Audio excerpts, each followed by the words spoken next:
Jamais je n'aurais imaginé. Même dans mes pires cauchemars. Atteindre l'âge de 67 ans pour voir mon propre fils. Celui que j'ai porté dans mon ventre et nourri au sein. Me jeter du café brûlant au visage. La douleur de la brûlure fut instantanée. Fulgurante. Mais elle n'était rien. Absolument rien. Comparée à la blessure qui s'est ouverte dans mon cœur à cet instant précis. Ces mots résonnent encore aujourd'hui dans mes oreilles. Comme gravés au fer rouge dans ma mémoire. Si tu ne veux pas travailler, va dans une maison de retraite.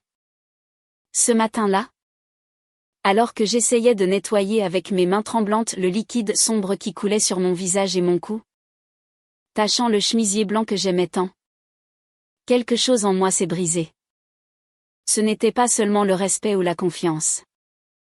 C'était cette certitude silencieuse que porte chaque mère. Celle que, quoi qu'il arrive, son enfant la verra toujours comme une personne méritant. Au minimum, la dignité. Je m'appelle Hélène Dubois. Je suis une ancienne professeure des écoles à la retraite. Veuve depuis 8 ans. Et je vis à Lyon. Mon histoire pourrait n'être qu'un triste récit de plus sur l'ingratitude filiale. De ceux que l'on entend parfois. Qui nous font hocher la tête avec désapprobation avant de changer de sujet. Mais ce qui s'est produit après ce café jeté au visage a transformé non seulement ma vie, mais aussi celle de centaines d'autres personnes.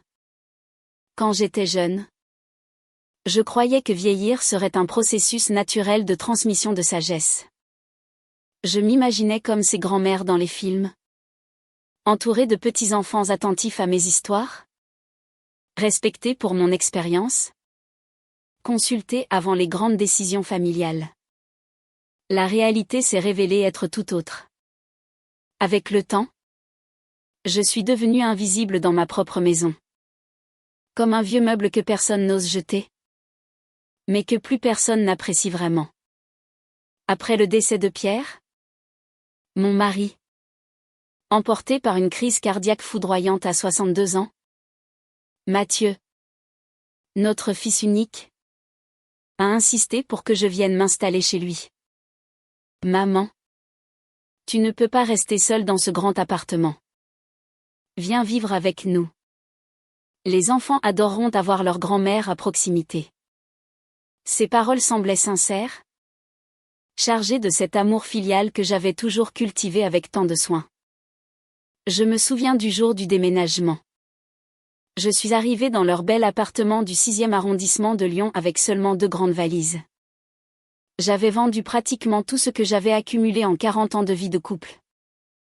Les meubles, le service de table reçu pour notre mariage, les livres que Pierre et moi collectionnions. Tout a été cédé pour une fraction de sa valeur. L'argent, je l'ai déposé sur un compte d'épargne. Pour les urgences. Tu n'en auras pas besoin, maman. Ici. Tu as tout ce qu'il te faut. M'avait assuré Mathieu en me montrant la chambre d'amis. Au fond du couloir. Qui serait ma nouvelle demeure. Les premiers mois furent paisibles. Je me levais tôt. Je préparais le café pour toute la famille.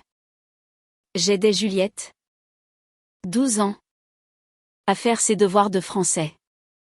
Je jouais avec Lucas, 8 ans. Qui avait une lueur particulière dans les yeux quand je lui racontais des histoires d'autrefois. Sophie, ma belle-fille, semblait satisfaite de cette aide supplémentaire. Surtout que ses engagements d'architecte lui prenaient une grande partie de son temps. C'est subtilement que les choses ont commencé à changer. D'abord, ce furent des commentaires en apparence innocents. Hélène, vos vieilles recettes contiennent beaucoup de sucre. Ce n'est pas très sain pour les enfants aujourd'hui. Puis vinrent les suggestions. Il vaudrait mieux ne pas trop interférer dans l'éducation des enfants. Chaque génération a ses propres méthodes. En peu de temps, elles se sont transformées en ordre déguisé. Hélène, nous avons réorganisé les horaires des enfants. Ils iront à des activités périscolaires maintenant. Vous n'avez plus besoin d'aller les chercher à l'école. Ma chambre, qui avait toujours été la plus petite de l'appartement, fut progressivement envahie par des boîtes de rangement. La petite table où je corrigeais bénévolement des textes pour une association d'alphabétisation fut retirée pour faire place à un vélo d'appartement que Sophie ne savait où mettre. Mes vieilles photographies. Les quelques objets personnels que j'avais emportés avec moi furent discrètement enlevés des espaces communs. Nous modernisons la décoration, justifiait Sophie d'un air absent.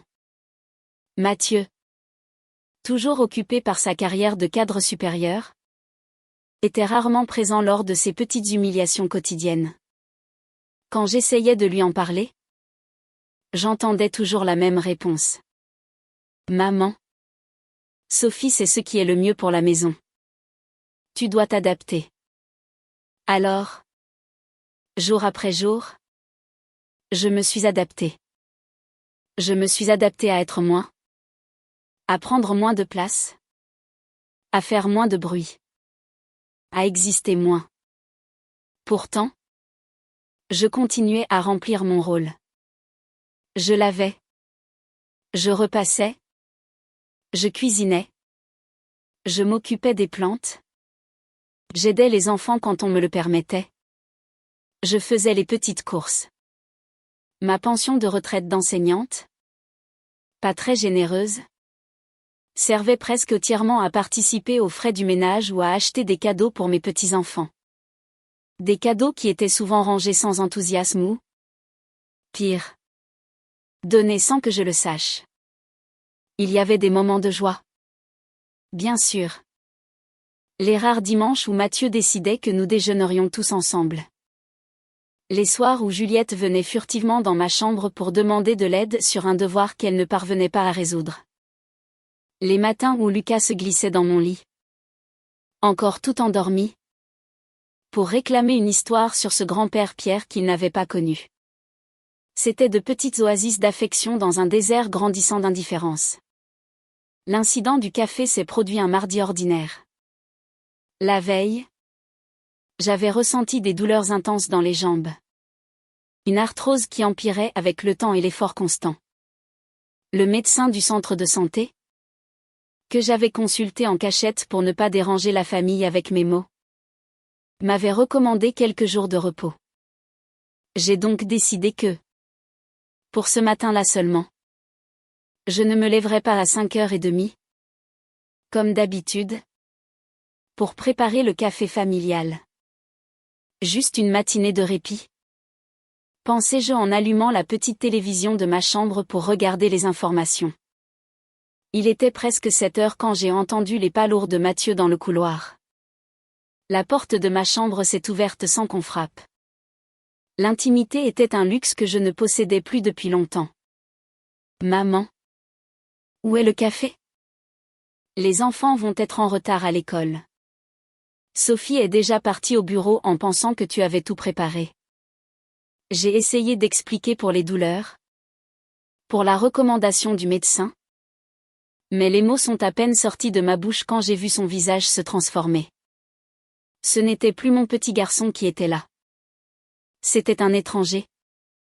Les yeux injectés d'une rage que je n'avais jamais vue. Tu es venu dans cette maison pour aider? Pas pour donner du travail? Tu crois qu'on est dans un hôtel? Que tu peux rester là, couché à regarder la télé pendant que tout le monde court? Avant que je puisse répondre, il a saisi la tasse de café qu'il venait de se servir dans la cuisine et, dans un geste qui a semblé se dérouler au ralenti, il a projeté le liquide brûlant dans ma direction. J'ai senti la chaleur frapper mon visage, couler le long de mon cou, s'infiltrer dans mes vêtements.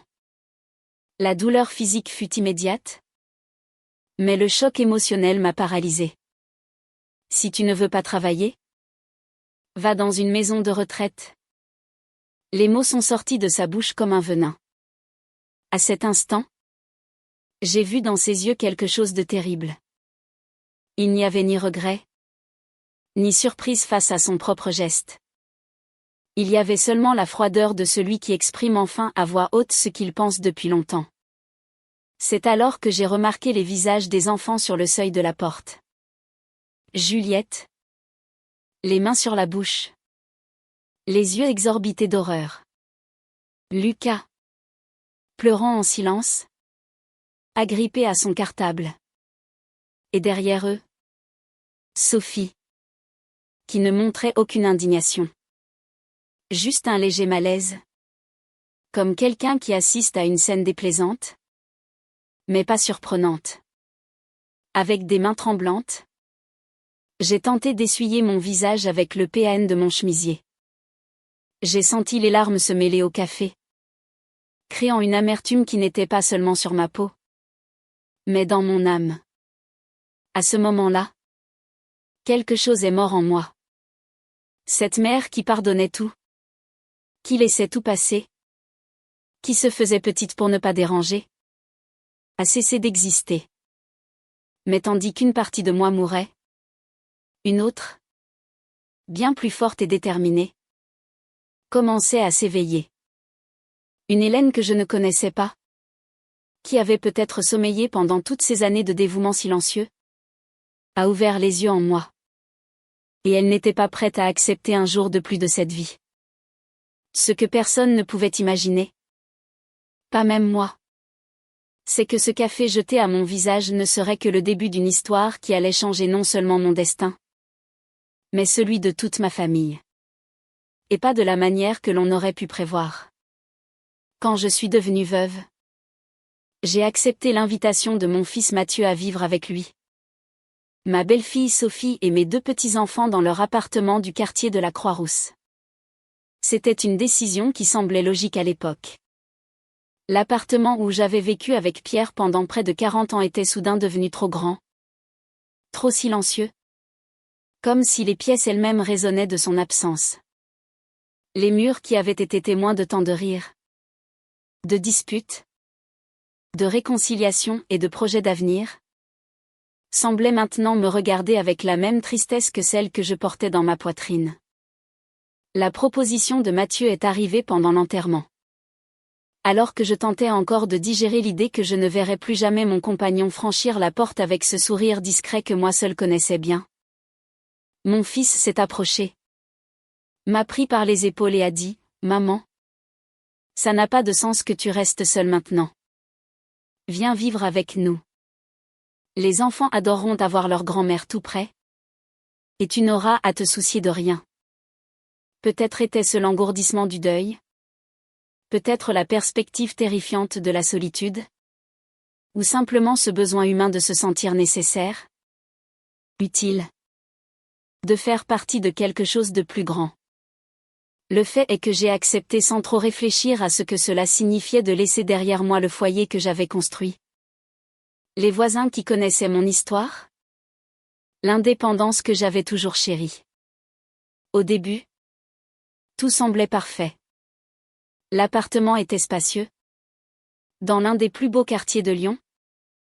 Avec un balcon où j'ai rapidement commencé à planter quelques fleurs et herbes aromatiques. Ma chambre, bien que petite et située au fond de l'appartement, avait une fenêtre qui donnait sur le lever du soleil. Un détail qui me réjouissait chaque matin. Les enfants, surtout les premiers mois, m'accueillaient avec des câlins chaleureux à leur retour de l'école. Juliette, avec ses 12 ans et cette intelligence vive qui me rappelait tant son père au même âge, adorait écouter mes histoires du temps où j'enseignais. Lucas, le plus jeune, avec ses 8 ans seulement, avait une énergie contagieuse et une curiosité infinie sur comment étaient les choses avant. Sophie, ma belle-fille, se montrait très attentionnée au début. Hélène, sentez-vous chez vous. Cet appartement est aussi le vôtre maintenant? Disait-elle. Bien que ses paroles n'aient jamais semblé tout à fait sincères. Il y avait quelque chose dans son regard? Une réserve? Une évaluation constante que je préférais ignorer. Après tout le monde n'a pas la même facilité à montrer son affection. Et je ne voulais pas être cette belle-mère qui juge ou crée des problèmes. J'ai établi une routine qui semblait plaire à tous. Je me levais tôt. Une habitude de décennies en tant qu'enseignante. Et je préparais le petit déjeuner. Je m'assurais que ce soit un repas complet, des fruits frais. Des viennoiseries que je cuisinais parfois moi-même. Des œufs brouillés comme Mathieu les aimait depuis l'enfance. Du café fort et parfumé. Ensuite, j'aidais les enfants à se préparer pour l'école, vérifiant qu'ils n'oubliaient rien, donnant un dernier ajustement aux vêtements que Sophie avait préparés la veille. Une fois l'appartement vide, je m'attaquais aux tâches ménagères. Ce n'est pas qu'on me le demandait explicitement, mais cela semblait être l'accord tacite. En échange de l'accueil, je m'occuperais de la maison. Je lavais. Je repassais. J'organisais. Je cuisinais. Je préparais le déjeuner pour le retour de Mathieu pendant sa pause, essayant toujours de me souvenir des plats qu'il préférait enfant. L'après-midi, j'allais chercher les enfants à l'école. Je les aidais avec leurs devoirs et j'improvisais des goûters spéciaux qui faisaient briller leurs yeux. Les week-ends étaient remplis de petites sorties au parc de la Tête d'Or, de séances de cinéma improvisées dans le salon, de jeux de société que j'avais dénichés au fond du placard à jouets rarement ouverts. Mamie, tu rends la maison plus amusante ? M'avait dit une fois Juliette alors que nous préparions un gâteau au chocolat ensemble. Ces mots, je les avais gardés dans mon cœur comme un trésor. Mais l'harmonie a commencé à s'effriter. Subtilement. Comme un tissu qui s'use fil après fil jusqu'à ce que l'on remarque soudain la déchirure irréparable. Le premier signe est apparu environ 3 mois après mon emménagement. J'étais dans la cuisine, en train de préparer l'une de mes soupes de légumes dont Mathieu raffolait enfant. Sophie est entrée avec ce sourire poli qui n'atteignait pas ses yeux et a dit « Hélène ? J'apprécie vos efforts. Mais je pense que nous allons commander plus souvent à l'extérieur pendant la semaine. Vous savez, les enfants aujourd'hui ont d'autres goûts. Ils préfèrent des choses différentes. Et puis nous devons aussi mieux contrôler leur alimentation. » Je suis restée là. La cuillère en bois suspendue au-dessus de la marmite, sentant l'odeur familière des herbes que j'avais moi-même plantées sur le petit balcon. Quelque chose dans sa manière de parler, ce n'était ni une demande ni une suggestion. Mais la communication d'une décision déjà prise m'a fait comprendre que mon rôle était en train d'être redéfini sans mon consentement. Bien sûr. Sophie.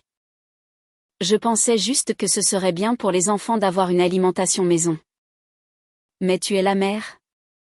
Tu sais ce qui est le mieux. Ai-je répondu, en ravalant le nœud qui se formait dans ma gorge. À partir de ce jour, les livraisons de repas sont devenues plus fréquentes. Ma soupe, que j'avais tout de même terminée, est restée cachée dans le réfrigérateur pendant des jours, jusqu'à ce que je la consomme moi-même. Pour éviter le gaspillage, par petites portions solitaires dans ma chambre. Les changements ont continué. Toujours présentés comme de petits ajustements nécessaires. Toujours avec ce sourire poli qui dissimulait mal l'impatience. Hélène, je pense qu'il est préférable que vous n'alliez plus chercher les enfants à l'école. Nous avons souscrit à un service de transport scolaire. C'est plus pratique.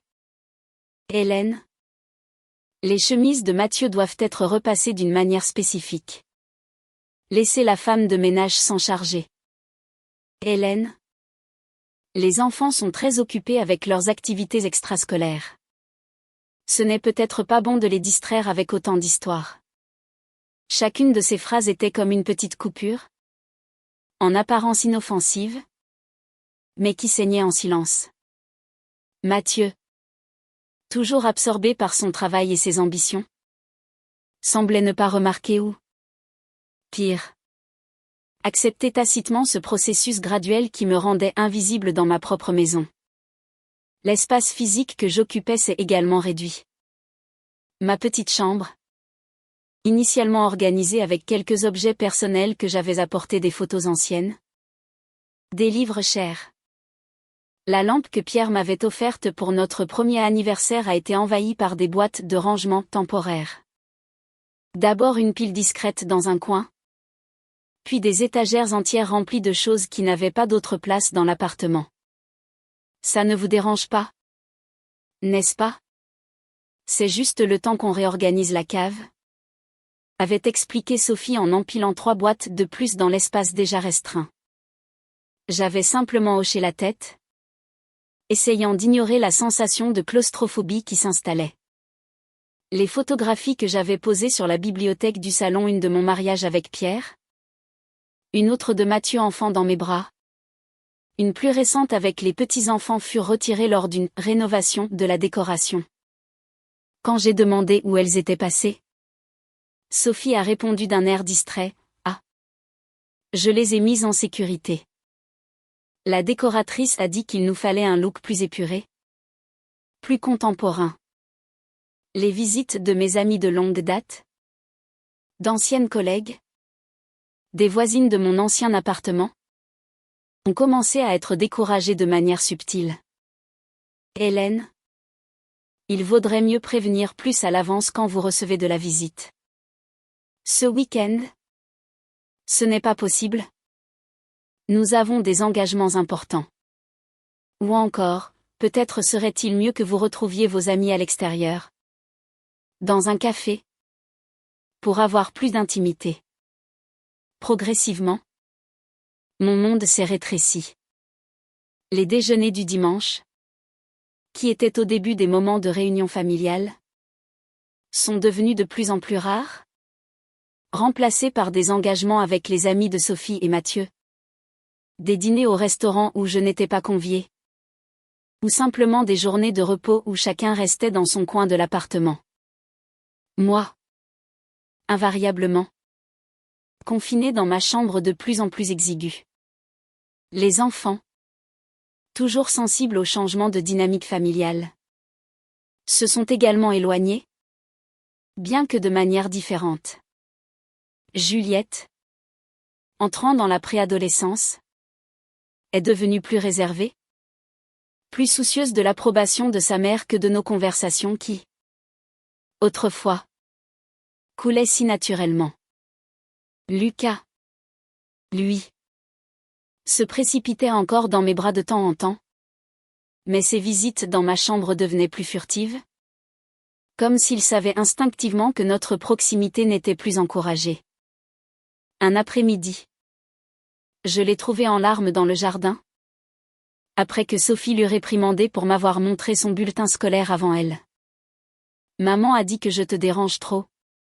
Mamie. Que tu as besoin de te reposer? A-t-il sangloté en essuyant ses larmes du revers de la main. Je l'ai serré fort contre moi, sentant mon propre cœur se contracter. Tu ne me déranges jamais? Mon amour. Jamais. Mamie aime ta compagnie plus que tout. Mais la graine du doute avait été plantée. Dans les semaines qui ont suivi, j'ai remarqué comment il hésitait avant d'entrer dans ma chambre. Comment il demandait la permission avec ses yeux avant de me raconter sa journée d'école.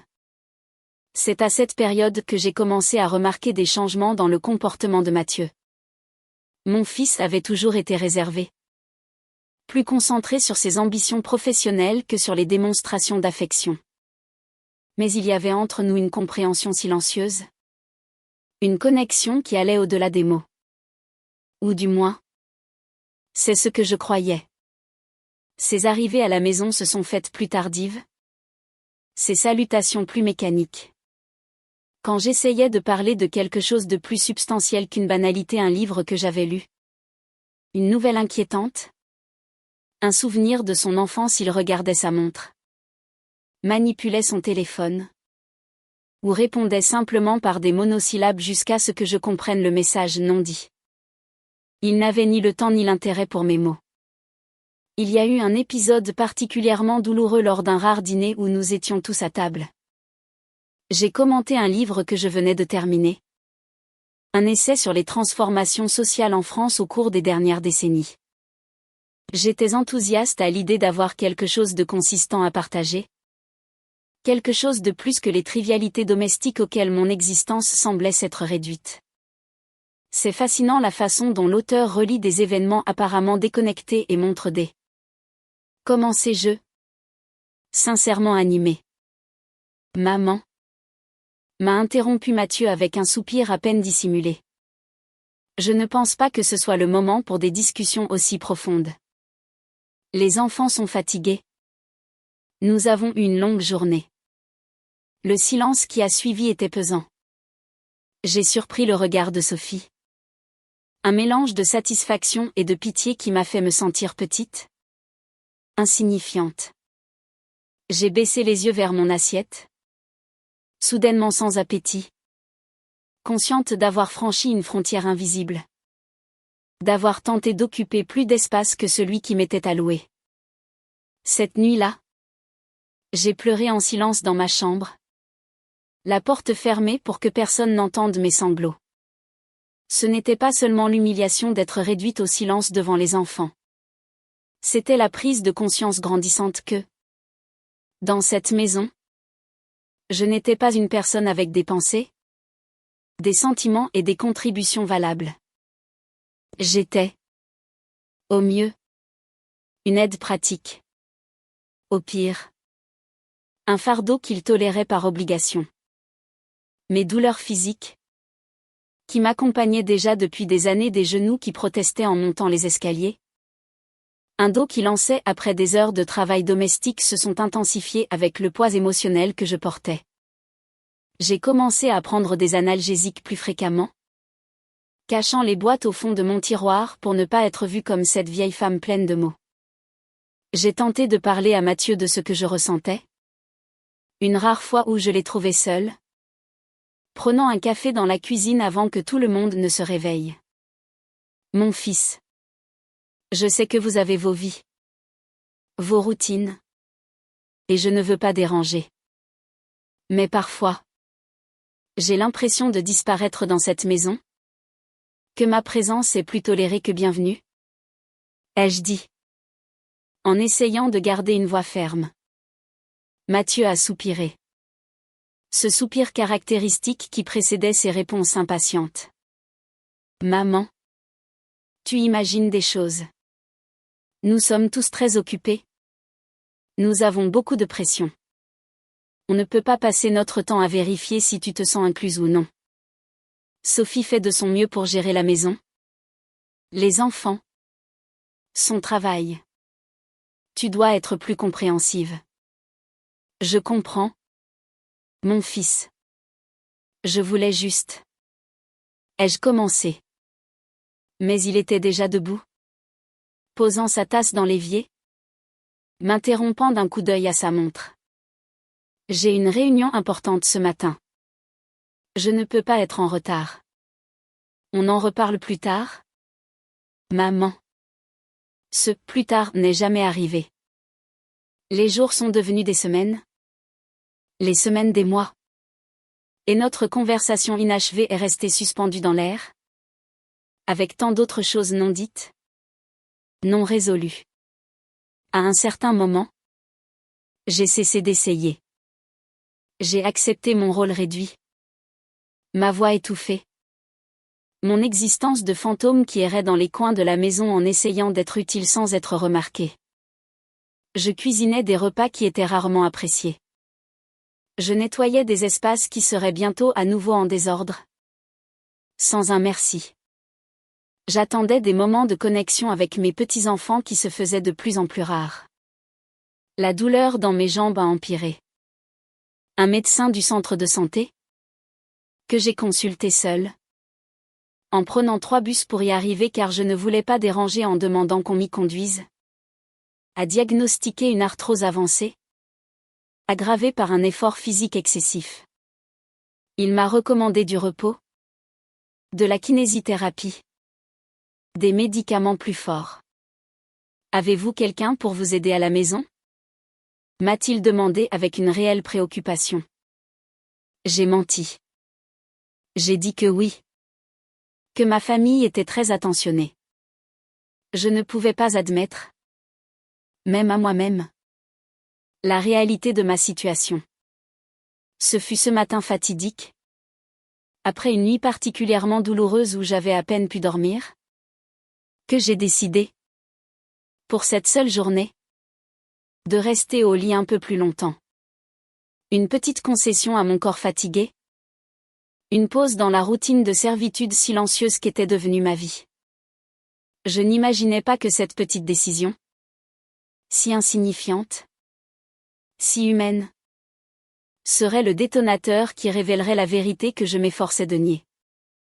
Le reste s'est déroulé comme dans un cauchemar éveillé. Mathieu entrant dans ma chambre, furieux que le café ne soit pas prêt.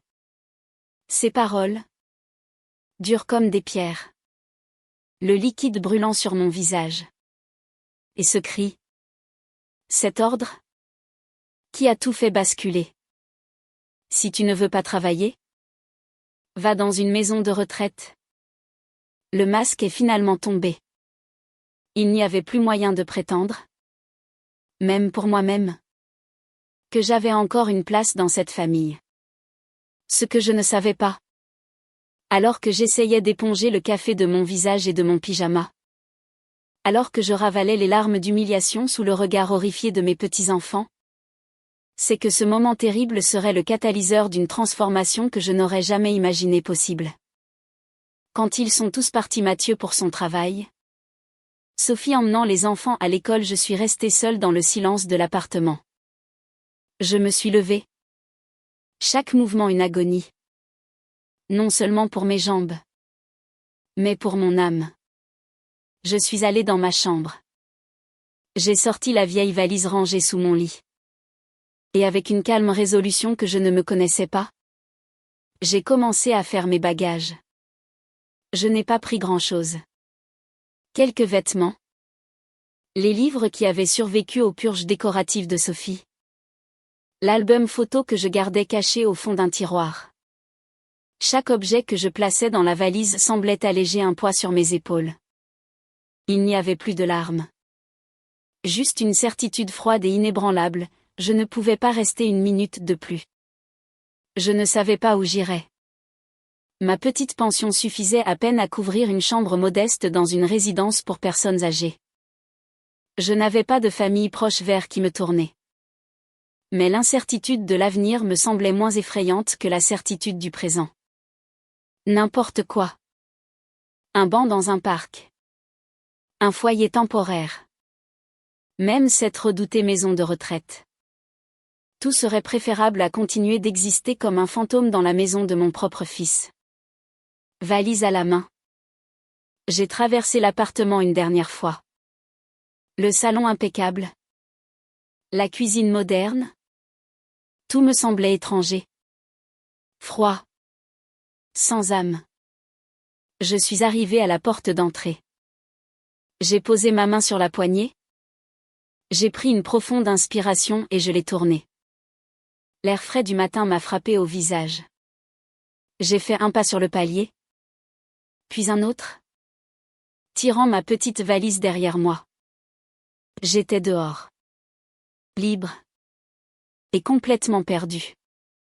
C'est à cet instant, alors que je me tenais sur le trottoir, ne sachant pas si je devais tourner à gauche ou à droite, qu'une voix familière m'a appelée. Hélène ? Je me suis retournée. C'était Madame Blanchard. Ma voisine de palier. Une femme de mon âge avec qui j'échangeais parfois quelques mots polis. Elle se tenait sur le seuil de sa porte. Un regard de profonde inquiétude sur son visage. Mon Dieu. Ma chère. J'ai tout entendu. Les murs sont si fins. Restez là. Ne bougez pas. Elle est rentrée chez elle et en est ressortie quelques secondes plus tard. Un téléphone à la main. J'appelle quelqu'un. Un vieil ami à vous ? Je crois. Il habite près d'ici. Vous m'avez parlé de lui une fois. Un certain Antoine Moreau.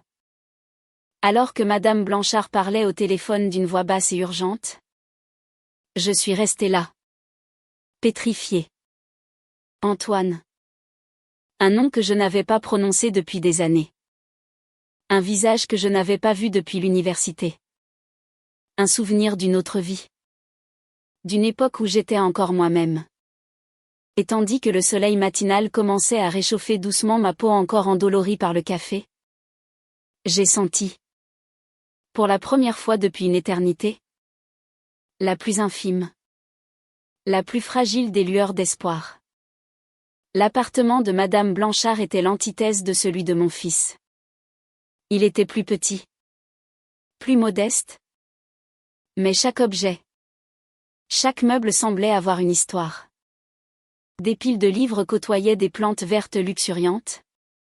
Les murs étaient couverts de photographies en noir et blanc et de peintures à l'aquarelle. Une odeur réconfortante de cire d'abeille et de café fraîchement moulu flottait dans l'air. C'était un lieu habité. Un lieu qui respirait la vie. Elle m'a installée dans un fauteuil confortable près de la fenêtre qui donnait sur une cour intérieure paisible. Elle m'a apporté une tasse de tisane à la camomille. Ses mains ridées tremblant légèrement. Buvez. Ma chère. Ça vous fera du bien. Elle n'a pas posé de questions. Elle n'a pas offert de conseils non sollicités. Elle s'est simplement assise en face de moi. Dans un silence plein de compassion. Une présence solide et rassurante.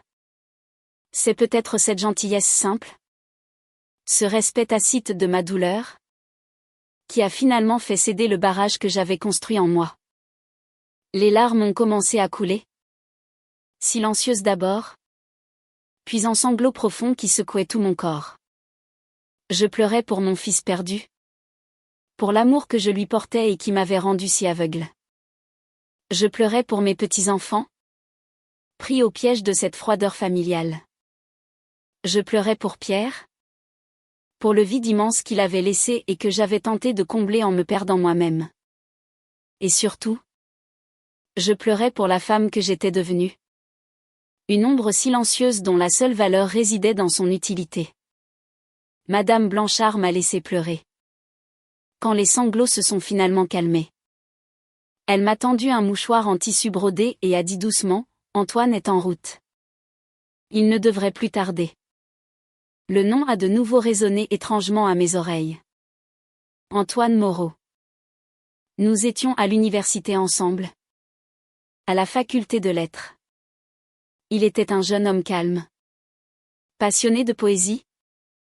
Avec des yeux vifs et un sourire timide. Nous n'avions jamais été proches.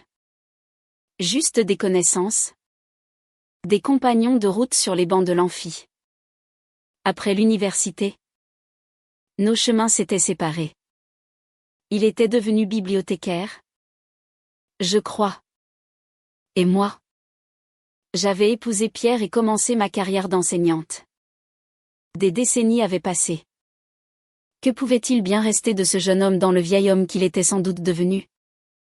Quand la sonnette a retenti, mon cœur a fait un bond. Madame Blanchard est allée ouvrir et un homme est entré dans le salon. Il était grand. Les cheveux complètement blancs. Le visage marqué par les années. Mais ses yeux. Ses yeux brillaient encore de la même intelligence douce dont je me souvenais.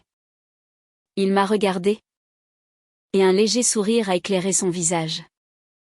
Hélène. Cela fait bien longtemps. Sa voix était plus grave. Mais elle avait conservé une musicalité apaisante. Je me suis sentie soudainement consciente de mon apparence. Mes cheveux en désordre. Mes yeux rougis par les larmes. Les marques rouges de la brûlure encore visibles sur mon cou. J'ai dû paraître si vieille. Si vaincue. Antoine? Ai-je réussi à murmurer? Il s'est approché. A pris la valise posée près de la porte sans poser de questions. Ses gestes étaient lents. Respectueux. Madame Blanchard m'a tout expliqué. Enfin. Le nécessaire. Allons-y. Hélène. Je vous emmène dans un endroit sûr. Il s'est tourné vers ma voisine. Merci. Yvette. Pour tout. C'est la moindre des choses. a-t-elle répondu en me serrant la main. Prenez soin de vous, Hélène. Et n'hésitez pas si vous avez besoin de quoi que ce soit. Antoine m'a conduite à sa voiture. Une vieille Peugeot bien entretenue. Il m'a ouvert la portière. Un geste de courtoisie que je n'avais pas connu depuis des années. Pendant le trajet, nous n'avons pas beaucoup parlé. Il a mis une musique classique douce à la radio et a conduit à travers les rues de la Croix-Rousse. Ce quartier historique de Lyon que j'avais autrefois tant aimé parcourir avec Pierre. J'ai un petit appartement d'amis, a-t-il finalement dit. Personne ne viendra vous y déranger. Vous pourrez y rester aussi longtemps que vous le souhaiterez. Je ne sais pas comment te remercier. Antoine. Je suis désolée de t'imposer tout ça. Il m'a jeté un regard rapide. Un mélange de tristesse et de bienveillance. Il n'y a rien à imposer, Hélène. C'est ce que font les amis. Même les très vieux amis. L'appartement d'Antoine était à son image, ordonné. Rempli de livres du sol au plafond. Avec une atmosphère de calme et de sérénité. L'appartement d'amis était petit mais charmant. Avec une chambre. Une petite salle de bain et une vue sur les toits de la ville. Sur la table de chevet, il y avait une carafe d'eau et un livre de poèmes de Paul Éluard. Les premiers jours, j'ai surtout dormi. Mon corps et mon esprit, épuisés par des années de tension, semblaient enfin s'autoriser à lâcher prise. Quand je ne dormais pas, je restais assise près de la fenêtre, à regarder les nuages passer, où je feuilletais le recueil de poésie, laissant les mots apaiser les plaies de mon âme. Antoine était d'une discrétion parfaite. Il me laissait des plateaux repas devant ma porte, frappait doucement pour savoir si j'avais besoin de quelque chose, mais ne s'imposait jamais. Il me laissait l'espace et le temps de guérir. Au bout de 3 jours, je me suis sentie assez forte pour sortir de ma retraite. Je l'ai trouvé dans son salon, en train de lire, une tasse de thé fumante à ses côtés. Il a levé les yeux à mon approche et m'a souri. Asseyez-vous, Hélène. Voulez-vous un thé? J'ai accepté et me suis installée dans le fauteuil en face de lui. Le silence s'est installé. Mais il n'était pas pesant.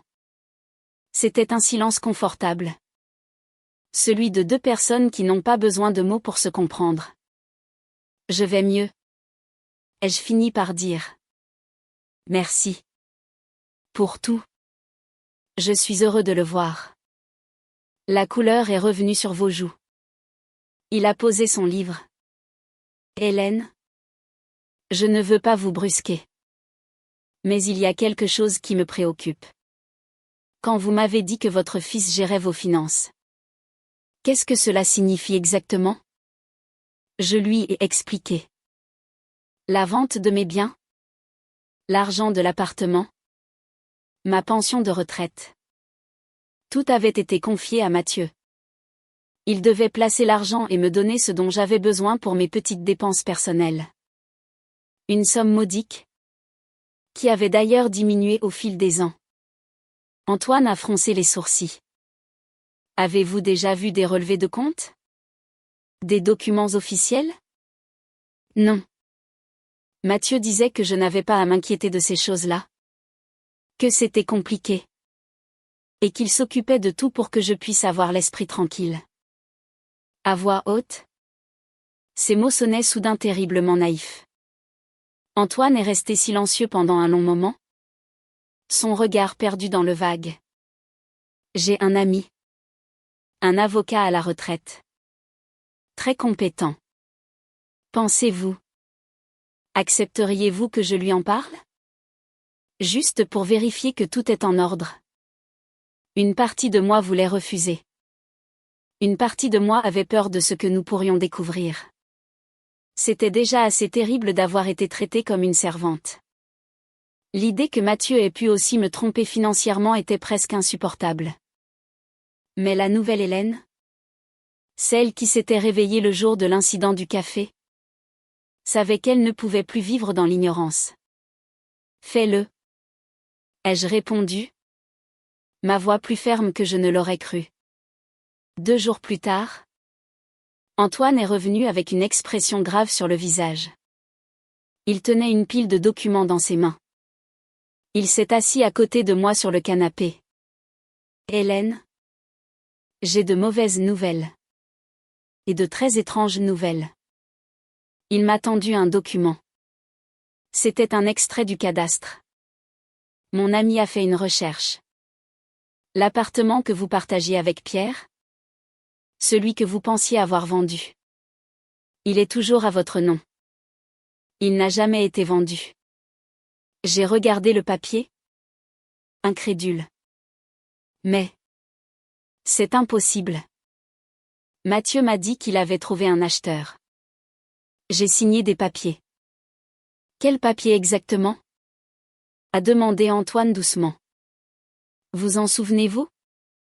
J'ai fouillé dans ma mémoire. C'était peu de temps après la mort de Pierre. J'étais encore sous le choc.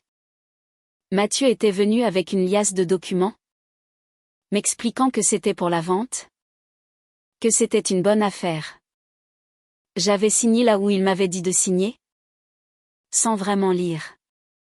Je lui faisais confiance. C'était mon fils. Je pense, a poursuivi Antoine, qu'il vous a fait signer une procuration. Un document lui donnant le pouvoir de gérer vos biens en votre nom. Avec ça, il pouvait tout faire. Il a sorti un autre papier. Il a loué votre appartement, Hélène. Depuis presque 8 ans. Un loyer conséquent, qui est versé chaque mois sur un compte que vous ne connaissez pas. Le sol semblait se dérober sous mes pieds. La trahison n'était plus seulement émotionnelle. Elle était calculée, froide, matérielle. Il ne m'avait pas seulement chassé de sa vie. Il m'avait volé. Et ce n'est pas tout, a continué Antoine, sa voix pleine de regret. Votre pension de retraite. Elle est bien versée chaque mois. Mais elle est immédiatement transférée sur un autre compte, celui de la société de conseil de Mathieu. Quant à l'argent de la vente de vos meubles et objets, il a été retiré en espèces, en plusieurs fois, sur une période de 6 mois, juste après votre emménagement. Il ne reste plus rien sur le compte que vous pensiez être le vôtre. Un silence de mort est tombé sur la pièce. Ce n'était plus de la tristesse que je ressentais. C'était une colère froide, une rage pure qui montait du plus profond de mon être. La colère d'avoir été dupé, exploité, méprisé. La colère contre ma propre naïveté, contre ma volonté de croire au meilleur chez mon propre enfant. Il ne s'était pas contenté de me prendre mon argent. Il m'avait pris mon histoire, ma sécurité, l'héritage de toute une vie de travail avec Pierre. Il m'avait laissé sans rien, dépendante de sa bonne volonté. Une bonne volonté qui s'était révélée n'être qu'une façade pour sa cupidité. Que pouvons-nous faire? Ai-je demandé, la voix tremblante de fureur. Nous pouvons aller à la police, a répondu Antoine. Porteur plainte pour abus de confiance, pour escroquerie. C'est votre droit le plus strict. L'idée d'envoyer mon propre fils en prison me donnait la nausée. Malgré tout, l'image de ce petit garçon qui me tenait la main pour traverser la rue revenait sans cesse me hanter. Mais l'image du visage de Mathieu, déformé par la rage, me jetant du café au visage, était plus forte. Non, ai-je dit après une longue réflexion. Pas tout de suite. J'ai levé les yeux vers Antoine, une détermination nouvelle brillant dans mon regard. Je veux comprendre. Je veux savoir pourquoi. Et jusqu'où cela va. S'il a fait ça, de quoi d'autre est-il capable? Je veux savoir qui est vraiment mon fils. Antoine m'a regardé. Un mélange d'admiration et d'inquiétude dans les yeux. Il a semblé comprendre que ce n'était plus seulement une question d'argent. C'était une question de vérité. Une question de dignité. J'ai un autre ami, a-t-il dit lentement. Un homme très différent. Il s'appelle Jean-Luc Perrin. C'est un ancien policier, maintenant détective privé. Il est discret, efficace et très doué pour trouver des choses que les gens préfèrent garder cachées. Mais cela aura un coût. J'ai encore ma bague de fiançailles ? Ai-je répondu sans hésiter, touchant l'anneau que je n'avais jamais quitté. Et l'alliance de pierre. Ce sera assez pour commencer. Antoine a hoché la tête. Très bien. Je l'appelle tout de suite. Alors qu'il se dirigeait vers le téléphone, je me suis approché de la fenêtre. Je regardais les toits de Lyon. Cette ville qui avait été le théâtre de toute ma vie. De mes plus grandes joies à mes plus profondes peines. Je n'étais plus la femme effrayée et brisée qui avait fui la maison de son fils quelques jours plus tôt. La douleur était toujours là. Mais elle s'était transformée en carburant.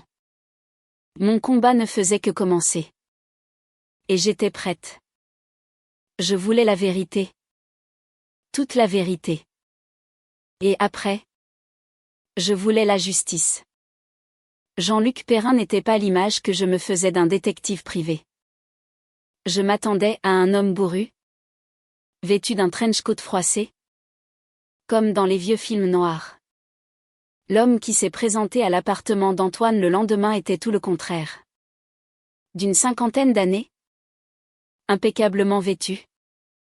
Il avait un regard perçant et une poignée de main ferme. Il dégageait une aura de calme et de professionnalisme qui, paradoxalement, était encore plus intimidante. Nous nous sommes assis dans le salon. J'ai raconté mon histoire. Une fois de plus. En essayant de rester factuel. De mettre de côté l'émotion. Antoine était à mes côtés.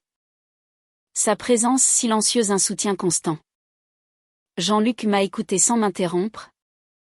Prenant occasionnellement quelques notes dans un petit carnet. Quand j'ai eu fini. Il est resté silencieux un instant. Ses yeux scrutant mon visage comme s'il cherchait à lire au-delà de mes paroles. Madame Dubois, a-t-il dit finalement. Sa voix grave et posée. Ce que vous décrivez est un cas classique et tragique d'abus de faiblesse et d'escroquerie. Mais votre intuition est juste. Le fait qu'il ait pris autant de risques pour des sommes somme toute importantes, mais pas colossales, suggère qu'il y a autre chose. Les gens qui montent des stratagèmes aussi élaborés ont souvent des problèmes plus graves à cacher. Que voulez-vous dire ? Ai-je demandé ? Le cœur serré. Un style de vie au-dessus de ses moyens. Des dettes. Des investissements qui ont mal tourné. Ou autre chose. C'est ce que je vais découvrir. Il a fermé son carnet.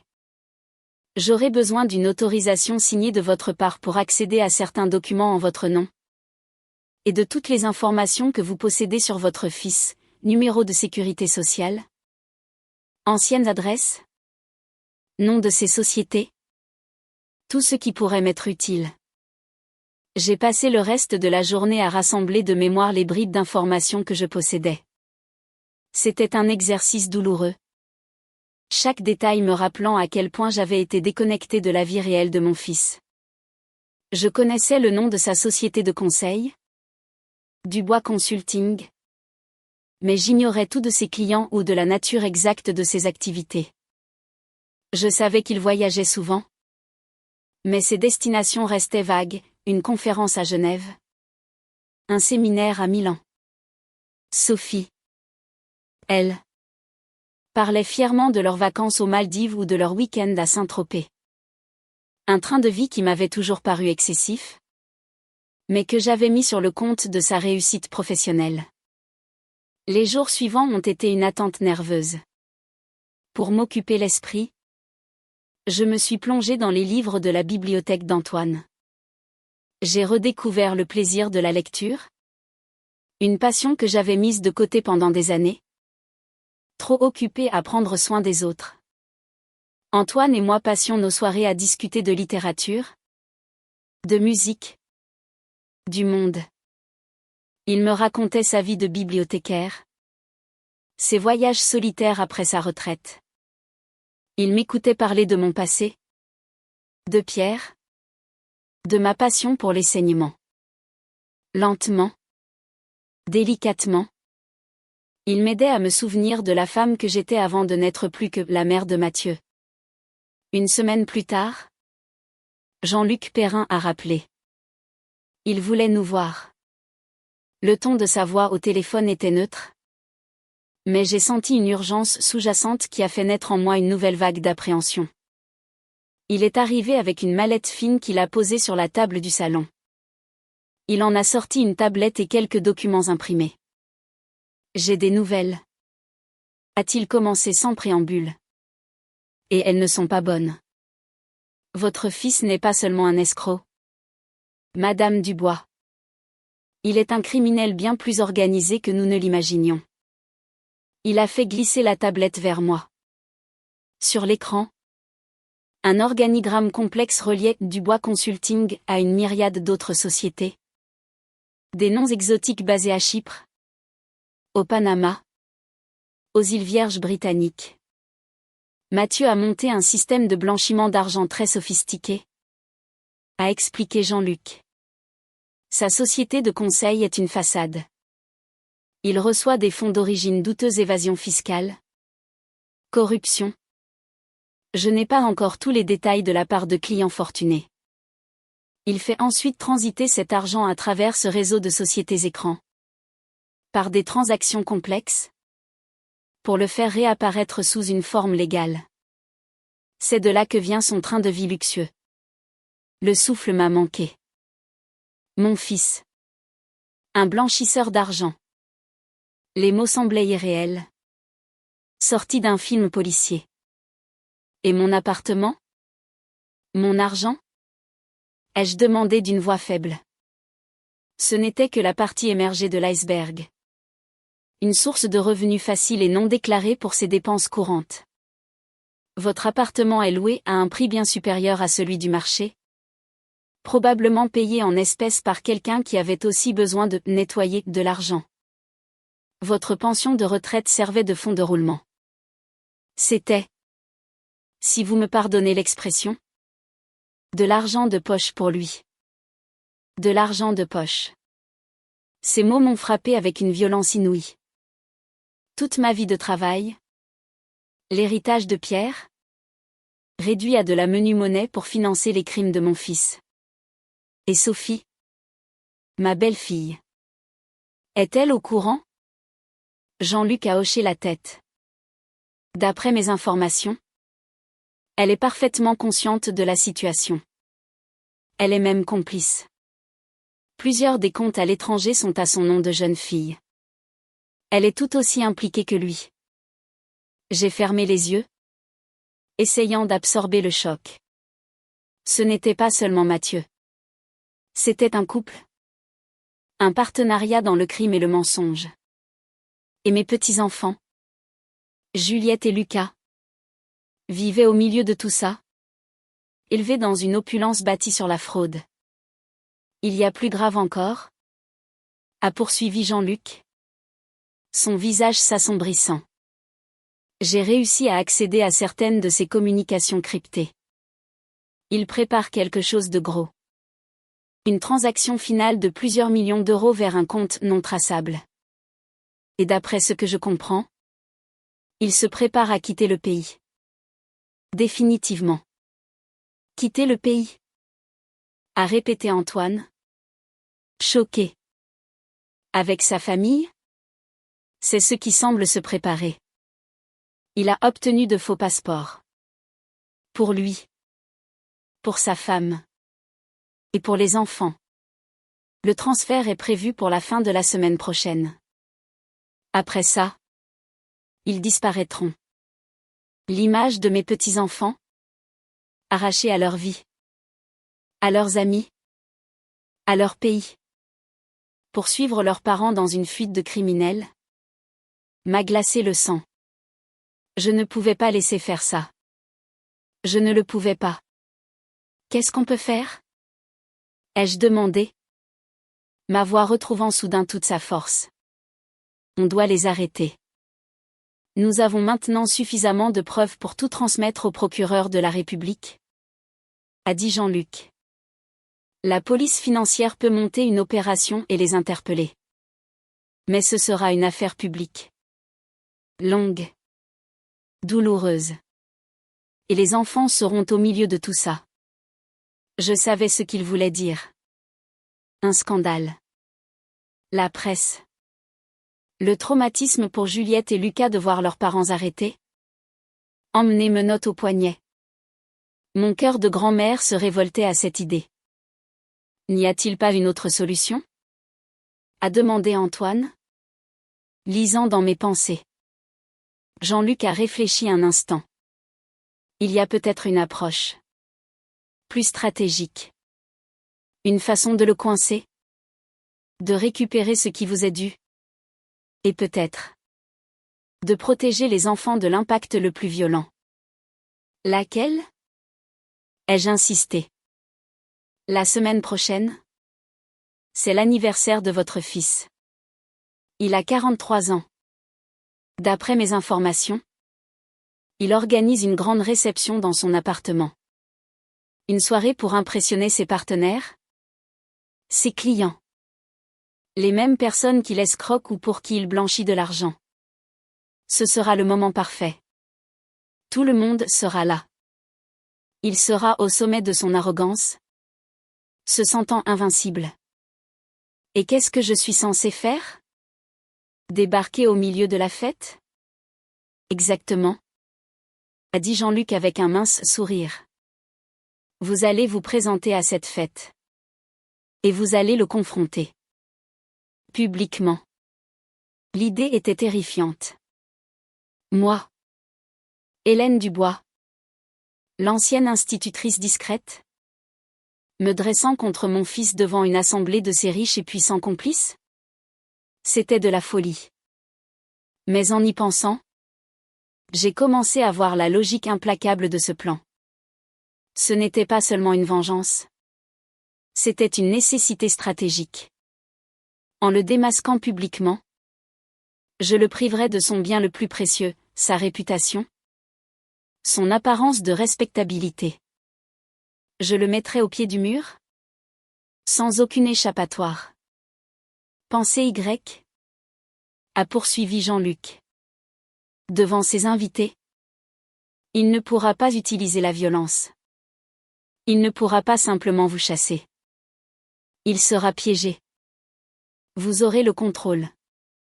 Vous lui présenterez vos exigences, la restitution immédiate de vos biens, la vérité et l'abandon de ses plans de fuite. Et s'il refuse? S'il nie tout en bloc?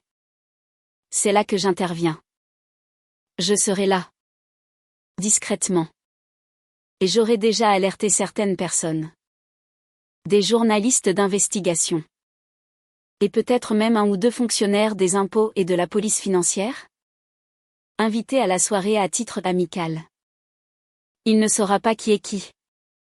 La pression sera immense. Il sera forcé de négocier. Le plan était audacieux, risqué, presque théâtral. Mais il offrait une chance. Une chance de résoudre cette situation sans que la première image que mes petits-enfants gardent de la justice soit celle de policiers en armes défonçant leur porte au petit matin. J'ai regardé Antoine. Il semblait tout aussi effrayé et impressionné que moi. Mais j'ai vu dans son regard une confiance totale en ma capacité à le faire. Je le ferai, ai-je dit. Et les mots ont surpris même ma propre oreille par leur fermeté. Mais à mes conditions. Je veux que tout soit prêt. Chaque preuve. Chaque document. Chaque relevé bancaire. Sur une clé USB que j'aurai avec moi. Je ne veux pas seulement des menaces. Je veux des faits irréfutables. Ce sera fait, a assuré Jean-Luc. Et je veux avoir l'air impeccable, ai-je ajouté. Une idée folle naissant dans mon esprit. S'ils vivent dans le monde de l'apparence, alors je les affronterai sur leur propre terrain. Je ne serai pas la vieille femme éplorée qu'ils ont chassée. Je serai Hélène Dubois, propriétaire de son appartement, victime de leurs crimes, et la femme qui va mettre fin à leur mascarade. Dans les yeux de Jean-Luc, j'ai vu une lueur de respect. Antoine, lui, m'a souri. Un vrai sourire. Le premier depuis des jours. Bien, a-t-il dit. Dans ce cas, je crois que nous avons une séance de shopping à prévoir. Pour la première fois depuis des semaines, j'ai souri aussi. La peur était toujours là, nichée au creux de mon estomac. Mais elle était maintenant surpassée par une force nouvelle. Une détermination de fer. La fête d'anniversaire de Mathieu n'allait pas être une célébration. Ce serait un tribunal. Et Jean serait à la fois la victime, le procureur et le juge. Les jours qui ont précédé la fête ont été un tourbillon d'activités étranges et surréalistes. Antoine m'a emmené dans les boutiques chics de la Presqu'île, un quartier de Lyon que j'évitais habituellement. Me voir dans les cabines d'essayage, entouré de robes de soie et de tailleurs élégants, me semblait être une scène d'un film dont je n'étais pas l'actrice principale. Il faut quelque chose de sobre, mais d'une autorité incontestable, disait Antoine, examinant les tenues avec un œil étonnamment critique pour un ancien bibliothécaire. La couleur doit être forte, mais pas agressive. Le bleu marine, peut-être. Ou un gris anthracite. Finalement, nous avons trouvé la tenue parfaite, une robe bleu nuit. D'une coupe simple mais impeccable, qui tombait juste en dessous du genou. Elle était élégante, digne, et ne criait pas l'argent, mais la confiance en soi. Avec une paire de chaussures à petits talons et un collier de perles discret que Pierre m'avait offert pour nos 20 ans de mariage, la transformation était complète. En me regardant dans le miroir, je n'ai pas vu la pauvre vieille femme. J'ai vu Hélène. Une femme de 67 ans qui avait traversé des épreuves, mais qui se tenait encore droite. Pendant ce temps, Jean-Luc travaillait dans l'ombre. Il a compilé un dossier numérique exhaustif sur une clé USB cryptée. Des organigrammes, des relevés bancaires offshore, des copies des faux passeports, des transcriptions de communication. Tout y était. Il m'a appris à manipuler un petit enregistreur vocal dissimulé dans un stylo.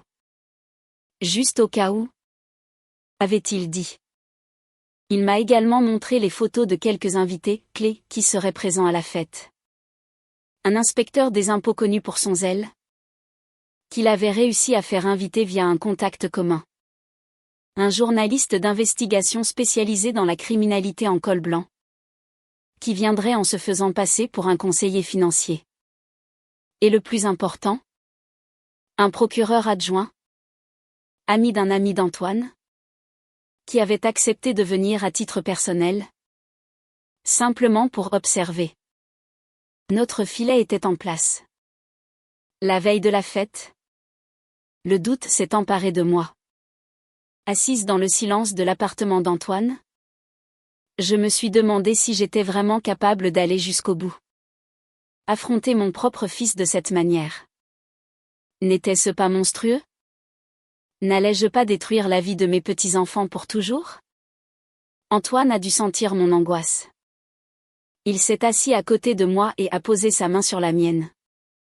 Vous ne détruisez rien? Hélène. Vous mettez fin à un mensonge. Un mensonge qui détruit déjà vos petits-enfants de l'intérieur, en leur apprenant que l'argent et le pouvoir sont plus importants que l'honnêteté et l'amour. Ce que vous faites, vous le faites aussi pour eux. pour leur donner une chance d'avoir un avenir basé sur la vérité. Ces paroles m'ont redonné la force dont j'avais besoin. Il avait raison. Ce n'était pas un acte de vengeance, mais un acte de protection. Un acte d'amour, aussi étrange que cela puisse paraître. Le soir de la fête est arrivé. Mon cœur battait si fort dans ma poitrine que j'avais l'impression qu'il allait en sortir. Antoine m'a conduite en voiture et m'a déposée à 2 rues de l'immeuble de Mathieu. Jean-Luc nous attendait à un coin de rue, au volant de sa propre voiture, prêt à intervenir si les choses tournaient mal. « Vous êtes prête ?»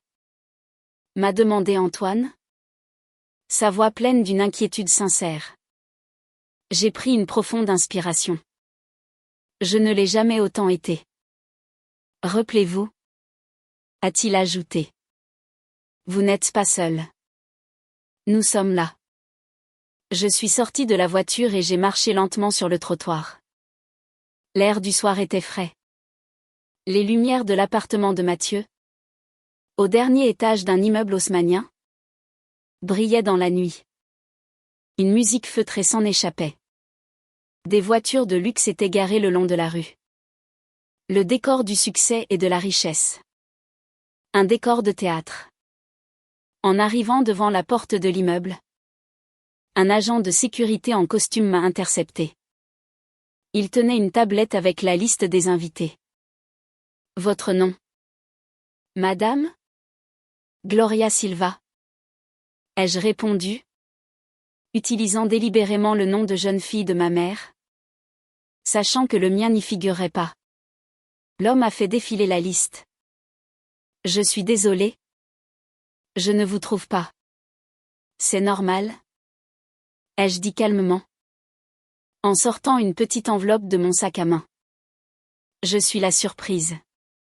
Un cadeau spécial pour mon fils. Annoncez simplement un cadeau du passé. Il comprendra. Mon assurance a dû le déconcerter. Il a hésité, puis a parlé dans son oreillette. Après quelques secondes, il a hoché la tête. « Vous pouvez monter ? » ?»« Madame. » Dernier étage. Dans l'ascenseur qui montait en silence, j'ai serré le stylo enregistreur dans ma main. Mon reflet dans le miroir me renvoyait l'image d'une femme calme, presque sévère.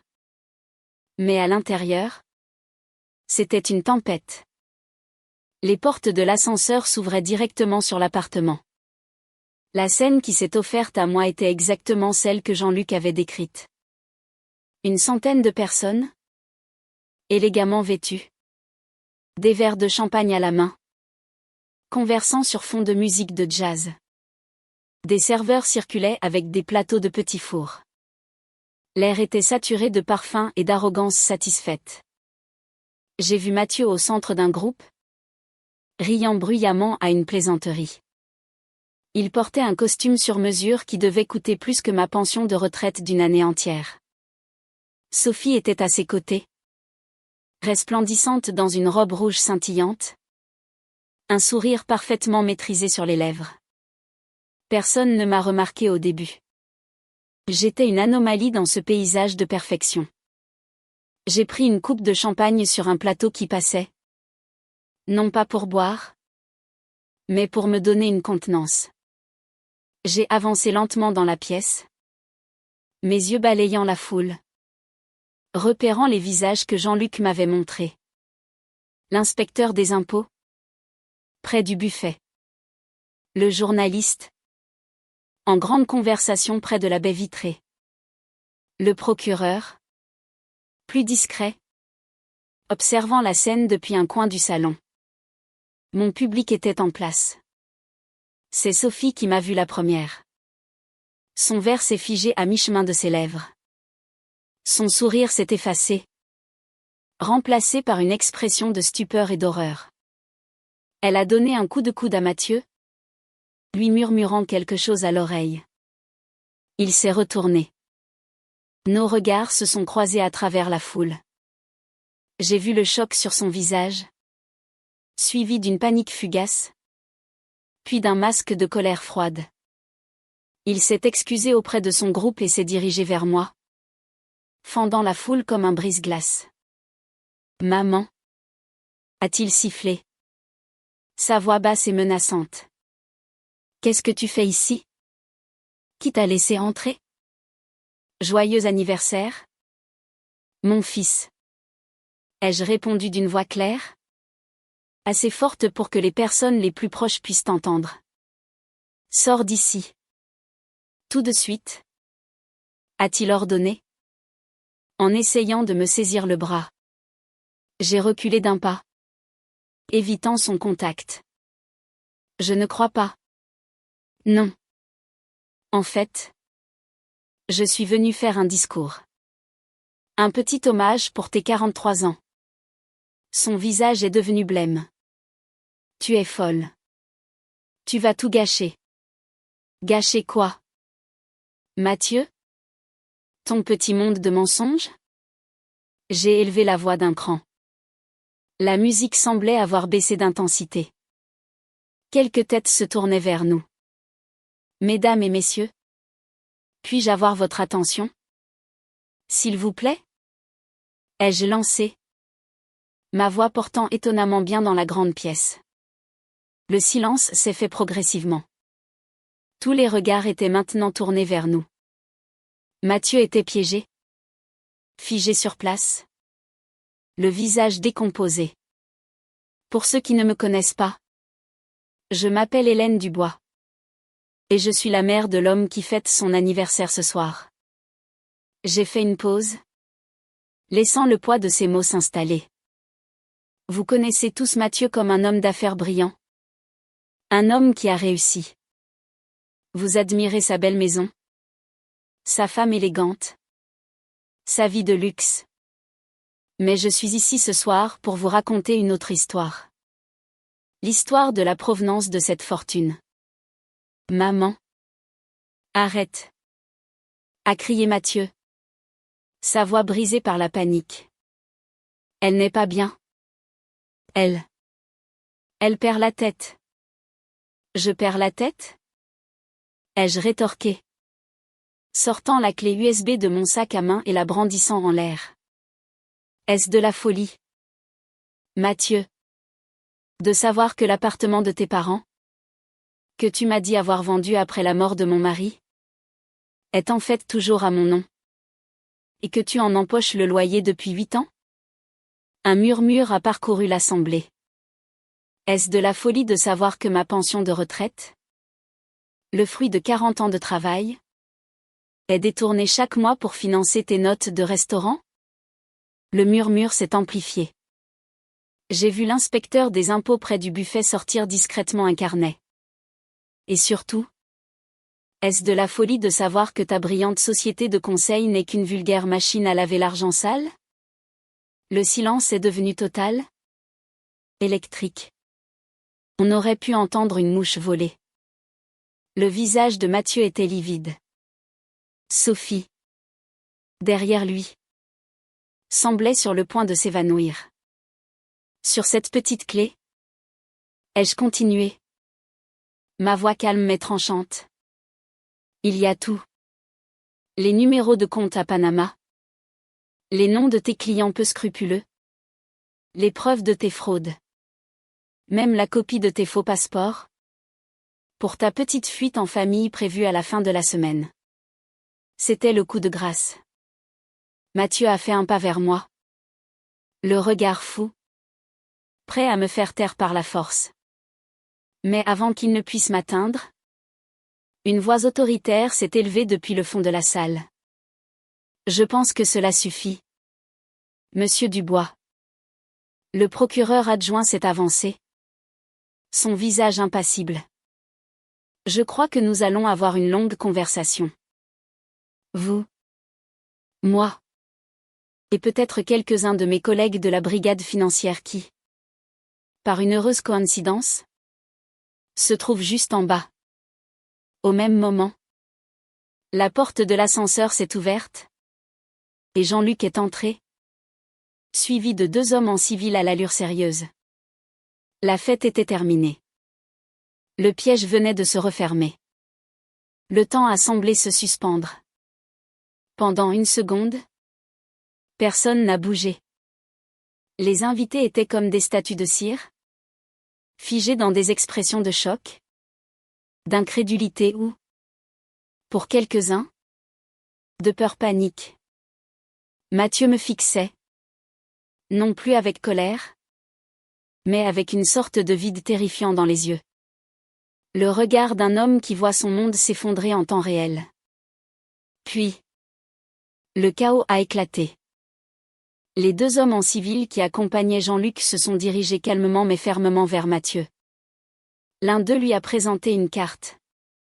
Police judiciaire. Monsieur Dubois. Veuillez nous suivre. S'il vous plaît. Nous avons quelques questions à vous poser. Ce fut le signal. Plusieurs invités se sont précipités vers la sortie, bousculant les serveurs, renversant des verres. D'autres, probablement ceux dont les noms figuraient sur la clé USB, sont restés pétrifiés, pâlissant à vue d'œil. Le journaliste d'investigation, lui, était déjà au téléphone, dictant à voix basse ce qui était sans doute le début de l'article de sa carrière. Sophie a poussé un cri strident, un son aigu et perçant qui a semblé briser le reste de l'enchantement. Mathieu. Fais quelque chose.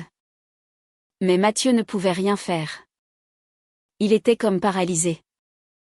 Quand l'un des policiers a posé une main sur son bras pour le guider, il n'a opposé aucune résistance. Il s'est laissé emmener comme un automate, le regard toujours perdu dans le vide. Alors qu'il passait devant moi, son regard s'est enfin posé sur le mien. Il n'y avait plus de haine. Juste une incompréhension béante, presque enfantine. Maman. Pourquoi? A-t-il murmuré. Sa voix à peine audible. Avant que je puisse répondre, une porte au fond du couloir s'est ouverte. Et mes petits-enfants sont apparus. Juliette et Lucas. Ils n'étaient pas en pyjama. Ils étaient habillés pour sortir, avec de petits sacs à dos sur les épaules. Ils ont dû entendre le cri de leur mère. Leur visage était tiré par le sommeil, mais leurs yeux étaient grands ouverts, fixant la scène de chaos dans le salon. Mamie, a appelé Lucas, sa petite voix tremblante coupant à travers le bruit. Mon cœur s'est brisé. Je n'avais pas voulu qu'il voie ça. C'était la seule partie du plan qui avait mal tourné. À la vue des enfants, Sophie a semblé sortir de sa torpeur. Elle s'est précipitée vers eux. Rentrez dans votre chambre. Tout de suite. A-t-elle ordonné? Sa voix hystérique. Puis, se tournant vers moi.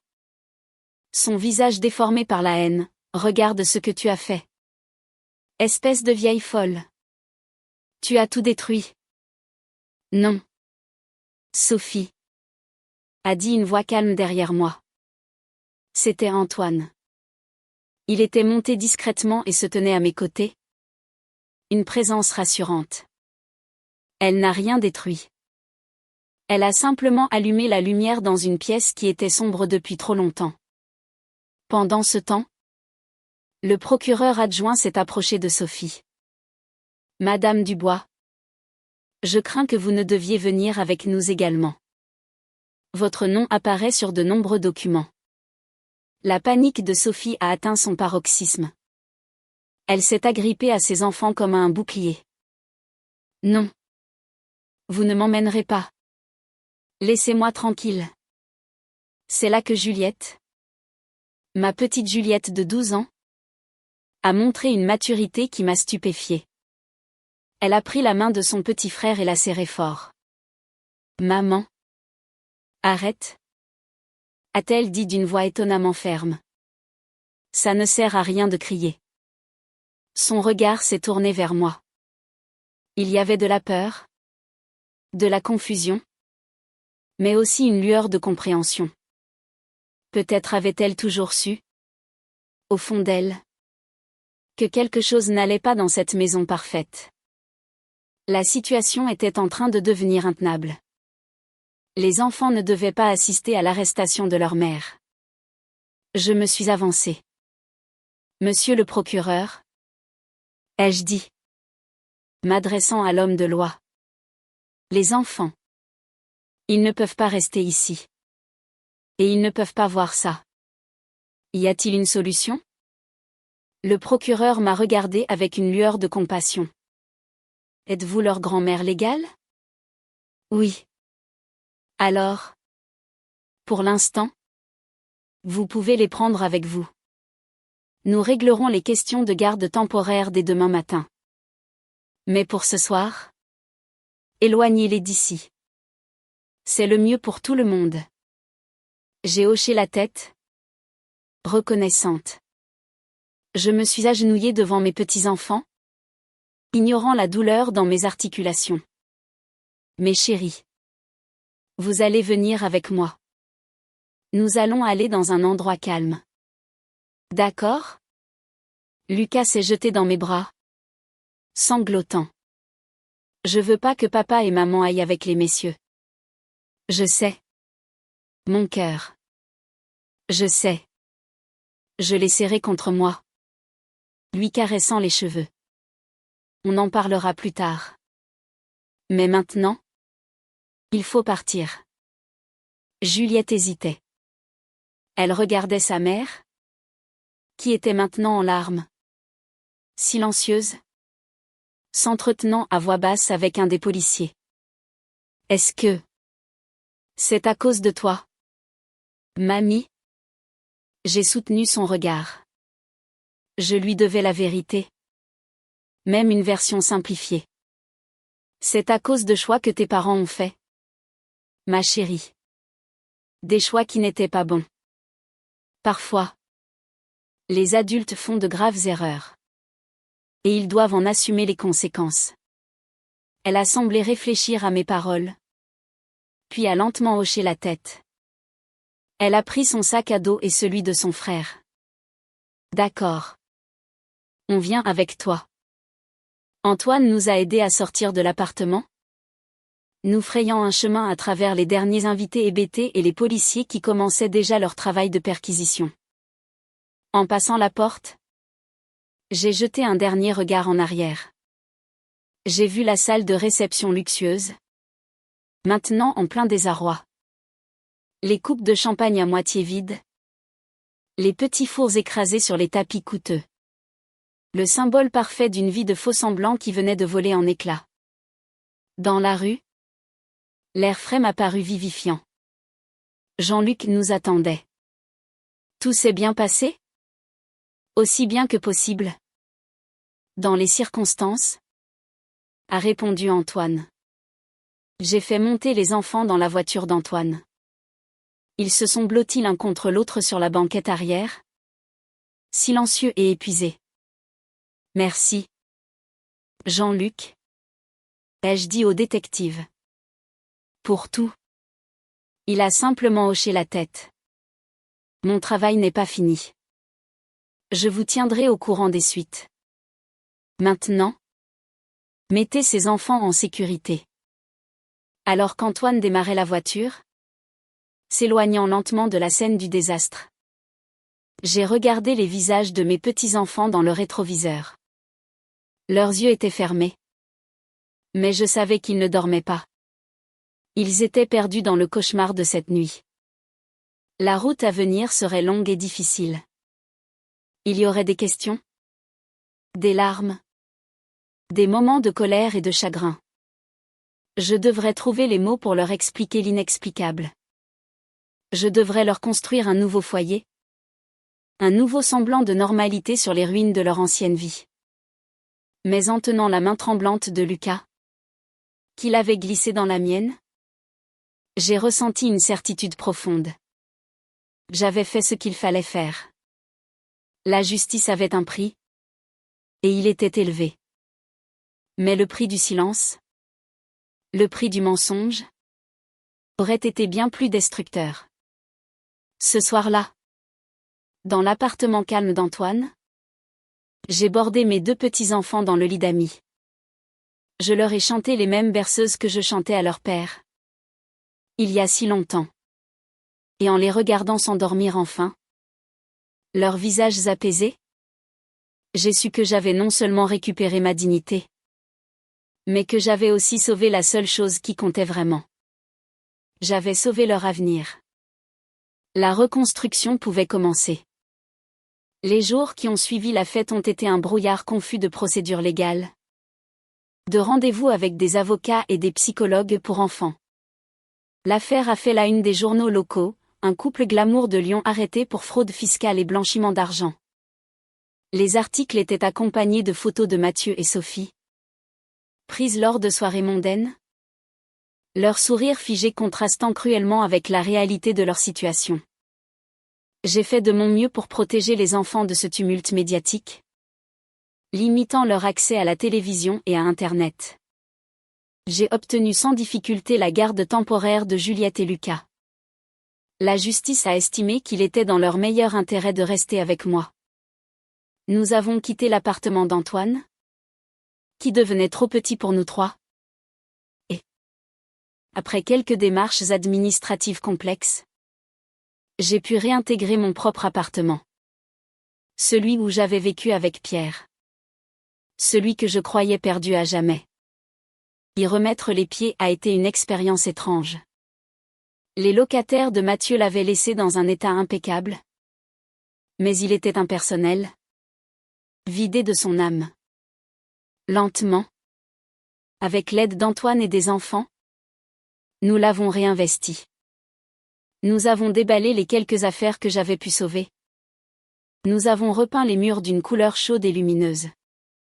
Juliette a choisi les rideaux de sa chambre. Et Lucas a insisté pour avoir un tapis en forme de terrain de football. Petit à petit, l'appartement a recommencé à ressembler à un foyer. Le plus difficile a été de gérer le chagrin et la confusion des enfants. Lucas faisait des cauchemars et posait des questions déchirantes. Est-ce que papa et maman vont aller en prison pour toujours? Est-ce que c'est de ma faute? Je le prenais dans mes bras et je le rassurais, lui expliquant avec des mots simples que les adultes sont responsables de leurs actes et que l'amour que ses parents lui portaient était une chose, mais que leurs erreurs en étaient une autre. Juliette, plus âgée, intériorisait davantage. Elle est devenue silencieuse, distante. Elle passait des heures dans sa chambre à lire ou à dessiner. Je savais qu'elle était en colère. Contre ses parents, pour leurs mensonges. Et contre moi, pour avoir fait éclater la vérité. J'ai respecté son silence, lui laissant de l'espace, tout en lui rappelant chaque jour que j'étais là pour elle. Quoi qu'il arrive. Antoine a été mon roc durant cette période. Il venait presque tous les jours, apportant des courses, aidant Lucas avec ses devoirs, ou simplement s'asseyant avec moi pour boire un thé quand il sentait que le poids sur mes épaules était trop lourd. Sa présence calme et constante était un baume sur mes nerfs à vif. Il ne cherchait pas à me consoler avec des platitudes, mais m'offrait une écoute attentive et un soutien pratique qui valait plus que tous les discours. Le procès a eu lieu 6 mois plus tard. J'ai dû témoigner. Se tenir à la barre, face à mon fils assis sur le banc des accusés, a été l'une des choses les plus difficiles que j'ai jamais faites. J'ai regardé son visage. Il avait vieilli, perdu du poids. L'arrogance avait disparu, remplacée par une lassitude infinie. Nos regards se sont croisés. Je n'y ai vu ni haine ni remords. Juste un grand vide. J'ai raconté les faits, d'une voix que je me suis efforcée de garder neutre. L'incident du café. La procuration signée en toute confiance. L'humiliation quotidienne. Je n'ai pas chargé mon fils. Je n'ai pas dramatisé. J'ai simplement exposé la vérité, telle que je l'avais vécue. Quand l'avocat de la défense a essayé de me dépeindre comme une vieille femme sénile et vindicative, mon avocat, l'ami d'Antoine, a simplement présenté les preuves accablantes rassemblées par Jean-Luc. La bataille était perdue d'avance pour eux. Mathieu a été condamné à 12 ans de prison ferme pour escroquerie aggravée, abus de confiance, blanchiment d'argent et fraude fiscale. Sophie, dont l'implication a été jugée moins centrale, a écopé de 5 ans, dont 3 avec sursis. La justice avait fait son travail. Mais il n'y avait aucune joie en moi. Seulement une profonde tristesse et un immense gâchis. La vie a repris son cours. Lentement. J'ai utilisé l'argent récupéré de la vente de mes biens et des loyers détournés pour assurer un avenir stable aux enfants. J'ai inscrit Lucas dans un club de foot et Juliette à des cours de dessin. Je me suis assuré qu'ils voient régulièrement un psychologue pour les aider à verbaliser leurs émotions. Un jour, Juliette est venue me voir dans la cuisine alors que je préparais le dîner. Elle tenait un de ses dessins. C'était un portrait de moi. Elle m'avait dessiné non pas comme une vieille femme triste, mais avec un léger sourire, des rides d'expression autour des yeux, et une lumière dans le regard. Je ne suis plus en colère contre toi, mamie, m'a-t-elle dit doucement. J'ai compris. C'était difficile, mais c'était la seule chose à faire. Les larmes me sont montées aux yeux. J'ai posé mon couteau et je l'ai prise dans mes bras. C'était le début de sa guérison. Et de la mienne. Avec les enfants qui retrouvaient un certain équilibre, j'ai commencé à penser à ce que j'allais faire du reste de ma vie. Je ne pouvais pas simplement rester à la maison à attendre que le temps passe. Le feu qui s'était allumé en moi le jour de la confrontation ne s'était pas éteint.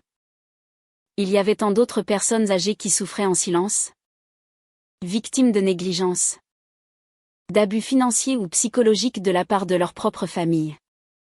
Mon histoire, aussi douloureuse soit-elle, pouvait peut-être servir à quelque chose. J'en ai parlé à Antoine. L'idée a germé entre nous. Et si nous créions une association? Un lieu d'accueil, d'écoute et de conseil pour les seniors en situation de détresse. Un endroit pour leur redonner une voix, des droits, et surtout, leur dignité. L'idée nous a électrisés. Soudain, j'avais un nouveau but. Antoine, avec son expérience de la gestion et son réseau de connaissances, s'est occupé de la partie administrative. Moi, avec mon expérience de vie et ma formation d'enseignante, j'ai commencé à élaborer les programmes d'aide et de soutien. Nous avons trouvé un petit local à louer dans le quartier, non loin de chez moi. Nous l'avons baptisé Renaissance. Le nom s'est imposé comme une évidence. Car c'est exactement ce que nous voulions offrir, une chance de renaître. Quel que soit l'âge. J'ai utilisé une partie de l'argent que j'avais récupéré comme capital de départ. Antoine a mobilisé ses amis. L'histoire de mon procès, bien que discrète dans les médias nationaux, avait ému beaucoup de gens à Lyon. Des dons ont commencé à arriver. Des bénévoles se sont présentés, des avocats à la retraite, des psychologues, des travailleurs sociaux, des jeunes étudiants. En quelques mois, Renaissance est passée d'un simple rêve à une réalité concrète. Nous avons ouvert nos portes 1 an et demi après le procès de Mathieu. Le premier jour, une seule personne s'est présentée. Une dame âgée, tremblante, qui a mis 1 heure avant de réussir à raconter son histoire, si similaire à la mienne. La semaine suivante, ils étaient 5. Le mois d'après, 20. Nous avions touché une corde sensible, révélé un besoin immense et silencieux. Je passais mes journées à l'association. J'animais des groupes de parole. Je recevais des gens en entretien individuel. Je les aidais à naviguer dans les méandres administratifs pour faire valoir leurs droits. Je ne me sentais plus fatiguée. Au contraire, Chaque personne que j'aidais me donnait une énergie nouvelle. Je n'étais plus une victime. J'étais devenue une ressource. Un point d'appui. J'avais transformé ma douleur en force. Mon expérience en expertise. La relation entre Antoine et moi s'est approfondie naturellement. Ce n'était pas une passion dévorante comme celle que j'avais connue avec Pierre dans ma jeunesse. C'était quelque chose de plus doux, de plus serein. Une complicité de tous les instants. Un respect mutuel profond. La joie simple d'être ensemble. C'était l'amour tranquille et solide de l'automne de la vie. Un soir, alors que nous rentrions de l'association, il s'est arrêté sous un porche pour nous abriter d'une averse soudaine. La lumière d'un réverbère illuminait son visage aux cheveux blancs. « Hélène » a-t-il commencé, un peu nerveusement. « Nous avons reconstruit ta vie. Nous avons construit ta renaissance. » Je me demandais s'il ne serait pas temps de construire quelque chose juste pour nous deux. Il n'a pas eu besoin d'en dire plus. J'ai posé ma tête sur son épaule. Je crois bien que oui. Antoine. Nous nous sommes mariés 3 ans après la nuit de la fête. Une cérémonie très simple. À la mairie. Entourée seulement des enfants et de quelques amis proches de l'association. Juliette était ma témoin. Lucas, dans un petit costume, nous a apporté les alliances. Il n'y avait pas de grande réception. Pas de luxe ostentatoire. Juste la chaleur de l'affection et la promesse d'un avenir partagé. Ma vie était redevenue pleine. Pas de la même manière qu'avant. Différemment.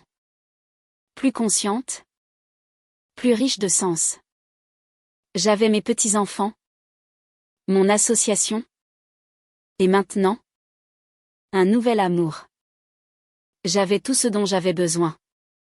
Aujourd'hui, 3 ans ont passé depuis notre mariage. Presque 8 depuis cette terrible matinée. Je regarde par la fenêtre de notre salon. Dehors, la pluie fine de novembre tombe sur Lyon. Mais à l'intérieur, tout est chaleur et quiétude. Lucas, qui a maintenant 16 ans, est affalé sur le canapé, un casque sur les oreilles, révisant pour son bac de français. Il est devenu un jeune homme grand et réfléchi, avec le sourire doux de son grand-père. Juliette, à 20 ans, est en école d'art. Elle passe nous voir presque tous les jours. Ses dessins, pleins de couleurs et de vie, décorent les murs de l'appartement, remplaçant les fantômes du passé. Antoine est assis dans son fauteuil préféré, plongé dans un livre, une tasse de thé fumant à portée de main. De temps en temps, il lève les yeux, nos regards se croisent, et nous échangeons un sourire qui n'a pas besoin de mots. Notre vie commune est un tissage de ces petits riens, de ces moments de paix partagés qui constituent le bonheur le plus solide. L'association Renaissance a grandi au-delà de toutes nos espérances. Elle est devenue une référence dans la région. Nous avons dû déménager dans des locaux plus grands, embaucher une petite équipe de salariés pour seconder les bénévoles. Je n'y suis plus tous les jours. J'ai passé le flambeau de la direction à une femme plus jeune et pleine d'énergie. Mais je reste présidente d'honneur et j'anime toujours un groupe de parole 1 fois par semaine. C'est mon lien. Ma promesse de ne jamais oublier d'où je viens. Je rends visite à Mathieu en prison 1 fois par mois. Au début, nos rencontres étaient tendues, silencieuses. Il était rongé par l'amertume et le déni. Il se voyait comme une victime, trahi par sa propre mère. J'ai continué à y aller, sans le juger, sans rien attendre. Je lui parlais des enfants, de leur scolarité, de leurs petites victoires. Je lui parlais de l'association, sans insister. Puis, il y a environ 1 an, quelque chose a changé. Il a commencé à poser des questions. Sur moi. Sur Antoine. Sur ma nouvelle vie. Et un jour, il a dit, les yeux fixés sur la table qui nous séparait, ce que je t'ai fait. Avec le café. Il n'y a pas un jour où je n'y pense pas. Ce n'était pas une excuse en bonne et due forme. Pas une demande de pardon théâtrale. C'était plus que ça. C'était un aveu. Le premier signe d'une prise de conscience. Le chemin vers sa propre renaissance sera long et ardu. Il lui reste encore plusieurs années à purger. Mais pour la première fois, j'ai l'espoir qu'à sa sortie, je ne retrouverai pas un criminel. Mais peut-être. Juste peut-être. Un homme brisé en quête de reconstruction. Et un fils. Sophie est sortie de prison il y a quelques années.